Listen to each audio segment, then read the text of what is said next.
Lembrais-vos de quando andei a panelas versas? Agora já os repolhos se podem apanhar e fazer arroz, fazer um cozido. Está na pampoleza. E lembrais-vos de quando andava a poner os tomates? Pois agora tomates não faltam. Agora não haverá muitos tomates como os meus. E a qualidade saiu boa. Tem destes grandes que do melhor cai para fazer molho, coração de boi, que tem um sabor especial. Já estes que salam assim em rama, muito vermelhitos, são diferentes. E tem uns que são assim a moda de peras. Para salada não há quem lhe ganhe. Quase não tem graninas, só carne por dentro. E são muito bons, muito bons, muito bons. Estes são teta de cabra. Para a salada também há poucos que ganham.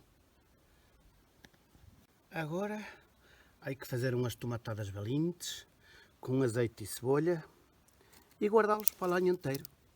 Não é como estes tomates da horta que têm sabor e das frutas que mais gosto. Todas as manhãs como 2 ou 3. Pelas minhas contas, contando também com aquele tomate cereja, aquelas gingas, que chamávamos antigamente, ou já dão nomes modernos, tenho 5 ou 6 qualidades, todos diferentes e todos muito bons. E não gosto muito dos maduros. Pois até pude comer os verdes.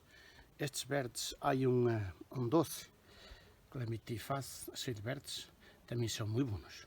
E os pominhos, de colher, mirei esta chique, como está de relamposo, deixá-los mais uns dias, depois pô-los em riba das batatas para que se curam bem curados e duram até parende outubro. A horta dá de todo, mas então ia muito joldeira. Tens que andar todos os dias a fazer jolda, senão bacatela, não vai para adelante. E as cebolhas, elas apanhamos. Estava na Bonaluna, são todas da Valenciana. E salada de fim de agosto e todo. Cai pouco quintinha. A salada não quis muito calor, mas aliás conseguiu com um cachito de sombra. Está tão rica, está boa.